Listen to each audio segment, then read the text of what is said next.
The time to talk about saving our world has passed. It's now time to take action. Extreme E is an all-electric off-road racing series with a purpose: to raise awareness of the devastating effects that climate change is having on our planet, racing in some of the most remote and affected areas on Earth. To tackle these demanding locations requires one of the most robust racing cars ever built, the Odyssey 21. With some of the biggest names in motorsport behind the wheel and a 50-50 split male and female driver lineup, backed by a team of industry-leading scientists to guarantee we not only race without a trace, but we leave a lasting legacy at every location. This is fierce and exciting racing with the future of our planet at its heart. This is the greatest adventure of our time. This is Extreme E.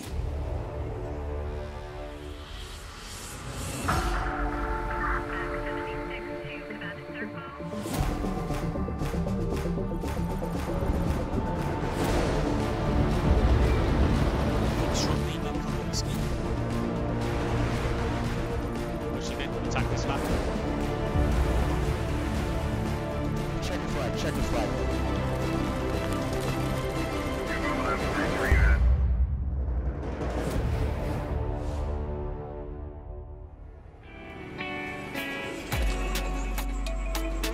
Round 2 of the inaugural Extreme E Championship was full of super tight wheel-to-wheel racing action.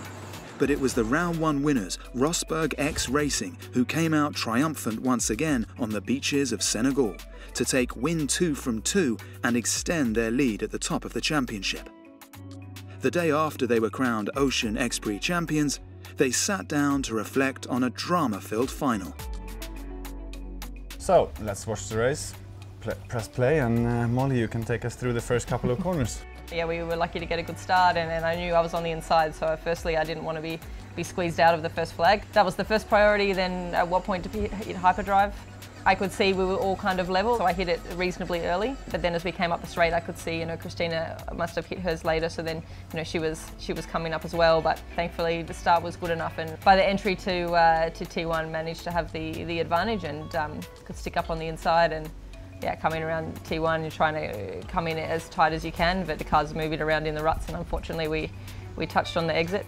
Just so happy that Molly was able to escape from the first contacts, and our car was in one piece after the contact, so very happy with that. And yeah, from there on I was pretty sure that Molly would take the car back in the lead. In Saudi, as I hopped into the car, Johan hopped out and said, it's a bit dodgy out there. So it's like, cheers. When I hopped out this time and Johan hopped in, I said, the steering wheel's a little bit off.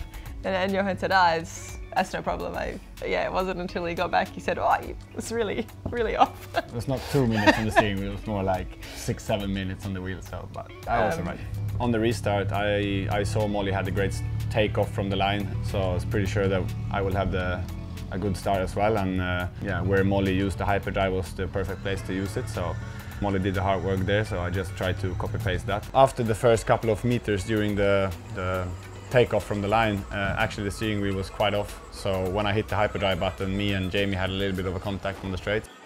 Just steering wheel was so off, so when I hit hyperdrive, the front just washed towards Jamie. Sorry for that, that was not intentional, but yeah.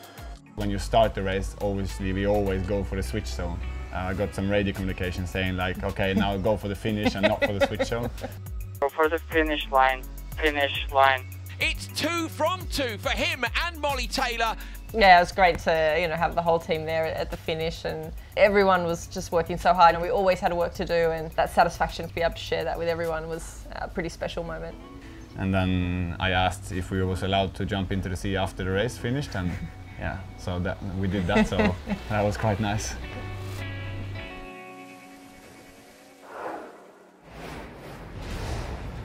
With 2 rounds of the series already completed, there's plenty of interesting stories and stats from each of the 9 Extreme E teams to dive into. Andretti United's driver lineup of Katie Munnings and Timmy Hansen looked like ones to watch ahead of the first race, and although they've both looked fast, so far luck hasn't been on their side. In both rounds, the team has had dramatic qualifying sessions.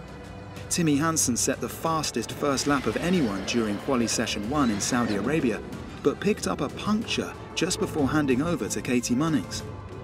We obviously had a slow puncture. I went over a crest and the rear just snapped, and from then it was just on the rim the whole way back. In that moment, every second counts, so I tried to drive as fast as I could. Qualifying in Senegal saw more problems for the team when the car ground to a halt on track, meaning they could only make it into the shootout race. I think it's game over for Andretti United in Q1. Two brilliant starts for Timmy in the Desert X-Prix Crazy Race and Final, alongside some clinical performances under pressure from Katie, meant they finished on the second step of the podium in the opening round of the series. However, in the shootout race in Senegal, they struggled in comparison and finished at the bottom of the standings. Through the bumps of Sector 2, it was impossible for me to follow. Me and Timmy have been trying various setups, but we've both been a bit struggling, and it just wasn't our weekend. With round 3 approaching fast, they currently sit in joint 4th place in the championship standings, but with only 7 points between them and last place, they certainly won't be feeling comfortable. Some better luck in qualifying, combined with the more familiar gravel terrain of the Arctic X-Prix up next, means they'll be hoping to bounce back in Greenland and fire themselves into serious championship contention. In 2019, Extreme E launched the Odyssey 21 at the Goodwood Festival of Speed to thousands of fans. 2 years later, and with the first season underway, Andretti United's Katie Munnings was back at Goodwood at the Future Lab. It's amazing being here now, 2 years on from when I first saw the Odyssey launch at Goodwood, and I remember wondering what it would be like to drive it, and I never thought I would be one of those drivers, so it's very special to come back 2 years on and be involved with the championship. Just like Extreme E is doing, bringing the mainstream audience into the new technology and making them aware of how we can repurpose materials and act in a better way for the environment. The Future Lab's doing that here at Goodwood, and it's a really positive thing for mainstream people, mainstream fans to get on board with when they're visiting the show. Future Lab is a science and technology pavilion which sits right at the heart of the Festival of Speed, in which we tell stories of innovation across everything from future of food to future of health, future of farming, space travel, and of course, automotive. Sustainability is absolutely integral to all of the stories that we're talking about in Future Lab in one way or another. It's a theme that weaves through everything. It's such a critical topic at the moment, and I think in terms of innovation and industry evolution, we have to be responsible now. We can't be setting out on new projects that don't have sustainability right at the core, and environments like Future Lab help us to set up conversations to talk to both industry audience and also public audience about the role of sustainability and how technology and science companies and innovation can help us all. Even the theme of Future Lab this year is technology for a better world, which is ultimately sustainability. One of the future mobility solutions on show was the Aero, a concept EV with autonomous driving capabilities that can clean the air as it drives. We've got a real problem with the pollution going into our lungs, our children's lungs, and so is it enough to just not be polluting by having an electric vehicle? So suddenly thought, well, we've been spending all this time with filters in COVID times over the last year and a half.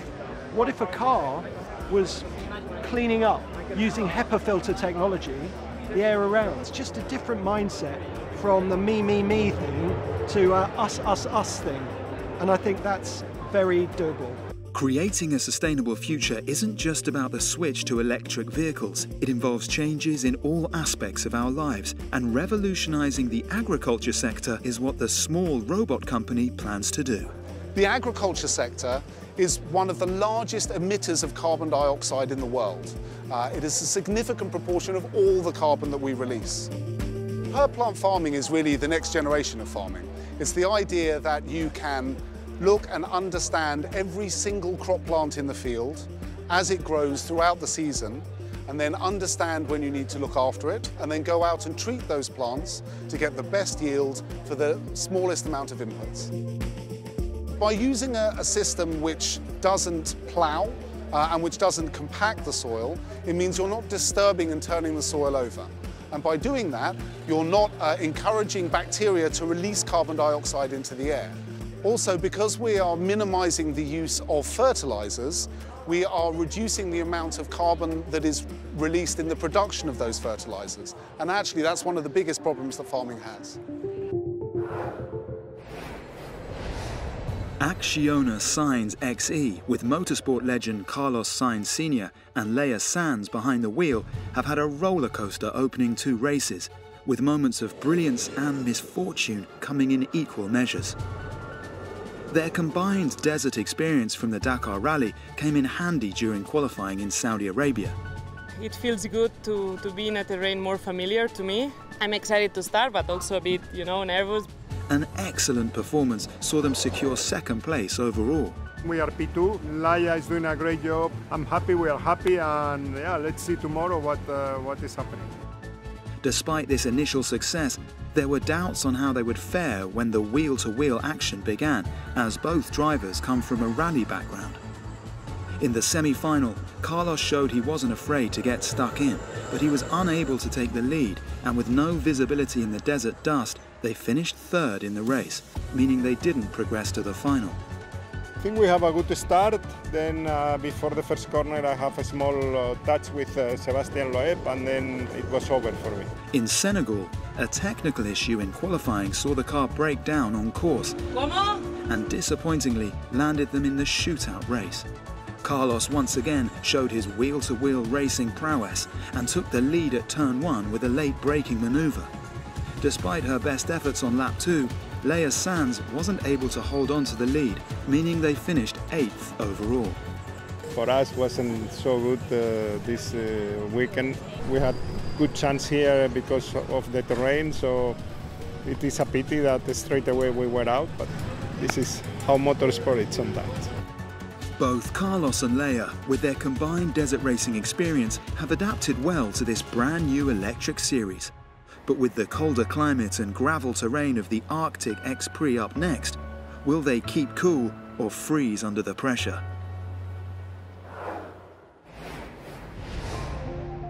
Extreme E has attracted some of the biggest names in motorsport to join the Electric Odyssey, and arguably none are bigger than 7-time F1 champion Lewis Hamilton, who joined with his brand new team X44. One of the main reasons Lewis partnered with the series is due to its focus on highlighting environmental issues. To learn more about some of these problems, he sat down with Richard Washington, a member of Extreme E's scientific committee and a specialist in desertification, to learn more about the challenges that our deserts face. Richard, it's nice to meet you. I really wanted to meet with you and get a bit of an insight into the places that we're going to, and the season opener is the Desert X-Prix. I heard that you're a specialist on deserts. Yeah, I've spent a lot of time studying them, but I also absolutely love them. They're strikingly beautiful places. I heard that the deserts are expanding. How is that the case, and what does that mean?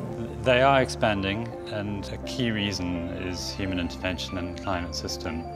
If you think about the tropics and the subtropics, which includes the deserts, it's basically a huge heat engine that takes heat away from the equatorial areas and sticks it in the subtropics. And it does that by driving the big rainstorms of the equator, the huge thunderstorms. And what goes up there has got to sink somewhere else, and it sinks over the desert. But we're messing with that heat engine. We're putting more energy into it. And the subtropics, being the radiator of that heat engine, have to get bigger to deal with the greater energy. And in the process, they expand, they dry out more areas. What is the end result if we don't do something now? What if we don't change? What? We lose a lot of areas where people are managing to cling on to an existence now. And a lot of the people that live in those areas are marginalized to begin with. We're not talking about the rich people of the world. We're talking about a lot of subsistence farmers who eke out an existence relying on the very brief rains that come to water their crops. We're seeing the changes already. This isn't just projections into the future towards the end of the century. We're picking it up in the rainfall changes now. And can I just ask, when we're going to these places, when we go to the desert, how do you think we can bring awareness to this and encourage people for change? I'd like people to connect with the climate and environmental problem as something that's real. It's not just a data set that people like me study, but it's a real problem on people's doorsteps. What we need is a shift of opinion, and science on its own can't do that. It needs people like you. It needs people with the profile and the fame to be able to get out and to profile it. And Extreme E is a brilliant idea in that sense. I can't wait to see what we can do together, and I'm looking forward to working with you because I'm going to be very much in the background, in touch, so thank you. Great to discuss this with you. Thanks for being on board. Pleasure. Abt Cupra XE have had arguably one of the toughest starts of any team, but despite their struggles, it's clear that the pace is there. In qualifying during the Desert X Prix, Matthias Ekström looked rapid and was only a few seconds off the fastest time.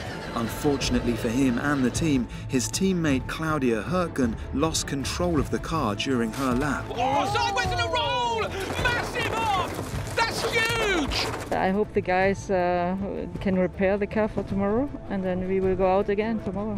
Not able to set a qualifying time, they ended up in the shootout race.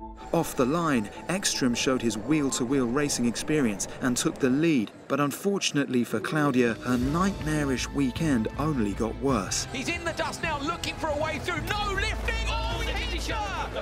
It was a terrible end for the team, especially that has spent so much hours working, but that was our weekend.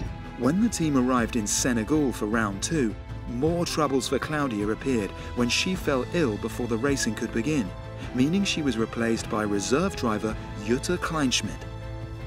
Despite her lack of competitive experience in the Odyssey 21, they qualified third and went into semi-final 1. Matthias once again showed his racing pedigree and muscled his way into the lead on lap 1, but due to a communication error in the switch zone, Jutta didn't see the cue to start her lap and sadly dropped into third place. We had the problem with the radio. I couldn't hear the signal to go out. Then I looked to Matthias and he said, "No, go, go." But it was already a bit too late. To be honest, I'm still thankful that I had the chance. Despite this issue, Jutta's showed her value and secured herself a drive with the team on a permanent basis. With the team currently sitting in 7th place, they'll be hoping that the driver change will allow them to show what they can really do and bring with it more precious championship points.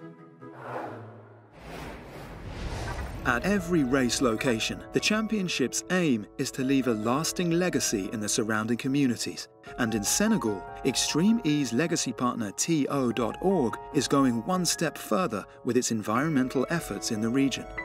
So I consider myself half Senegalese. Our family came out here really just at about the independence of the country, and we've been here since then. And so when I had a conversation with Alejandro and he was looking for an ocean location, it made total sense because of my responsibility as a Senegalese to try to entice the championship to come here and to check out this beautiful Lac Rose that is a bastion and a beacon of Senegalese hope. The beginning of Extreme E and the beginning of this race is really the beginning of a brighter, electrified future. We're really on a mission to create social and environmental change. This is an incredible opportunity to use motorsports as a platform to bring in important topics that are close to our heart and topics that we work on at TO.org. It's a motley crew of amazing people that have one thing in common, and it's no ego and a desire to change the world.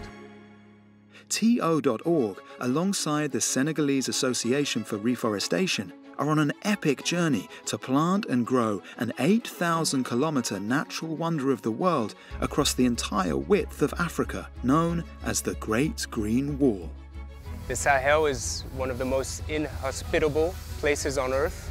It is really a belt of desertification that is being driven more and more southwards every year.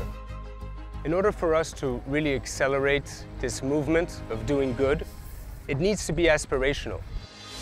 The Great Green Wall is a campaign to plant a wall of trees from Senegal to Eritrea, which will serve as a buffer to stop desertification and to create beautiful livelihoods in the region. And so we've been planting mango trees and cashew nut trees, about 65,000 to date, which is amazing because the only way for us to really fight inequality is to create livelihoods. And mango trees provide a source of income for populations that are in inhospitable terrain. Oui, l'initiative de la Grande Muraille Verte est née de la volonté des présidents africains qui voulaient lutter contre l'avancée du désert, lutter contre la pauvreté des populations dans les milieux arides, lutter pour l'enrichissement des communautés de femmes, pour apporter des revenus aux populations. Moi, ce que j'observe en tant que citoyen du monde, c'est qu'on va chercher de l'eau sur Mars, alors que le village chez moi, le village voisin chez moi, il n'y a pas d'eau. Mais encore faut-il que le projet soit porté par des gens qui sont déterminés eux-mêmes, qui sont engagés au quotidien à planter des arbres, riches de plantes qui vont nous enrichir en retour, en régulant la pluie, en nourrissant la terre pour l'agriculture, en nourrissant le bétail. Une fois que les populations ont compris qu'il y va de leur intérêt à planter des arbres pour sauvegarder leur agriculture, pour sauvegarder leur élevage, ils s'engagent. Aujourd'hui, c'est le temps d'agir. It is very important to make sure that we are leaving behind very important legacies in each race location so that the population understand that when we come here and showcase the beauties, but also some of the dangers that are looming around climate change related issues, then we're also leaving something behind that has a lot of impact. Once complete, the Great Green Wall will be the largest living structure on the planet. This initiative is bringing life back to Africa's precious landscapes, as well as providing food security, jobs and a reason to stay for the millions who still live along its path.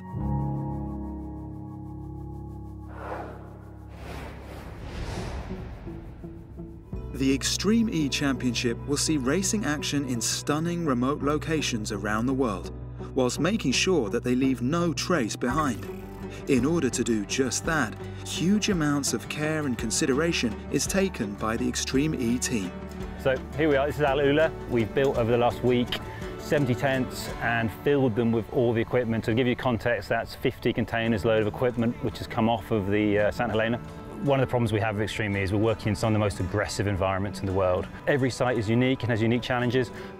Where we have had a lot of trucks come in, which has degraded the road because it's remote. We've worked with the council and we have a plan already to improve that road so the local farm actually gets the best access to the local farm it's ever had. So we're going to leave him with a better road. We have got an enormous cleaning team, and as a rule of thumb, as an event manager, you have to be the last man on site. So we photographed everything before we came here. On day one, we photographed and videoed the whole event site, and then our ambition is that when we leave, the farmer has a better road and everything else looks the same. And I won't go, and I can't go, till we know we've met that responsibility, because it's unacceptable to leave and have stuff left behind. So the only way to do it is to be there at the beginning, photograph it, and be there at the end, and photograph it and check it. That's the only way to do it.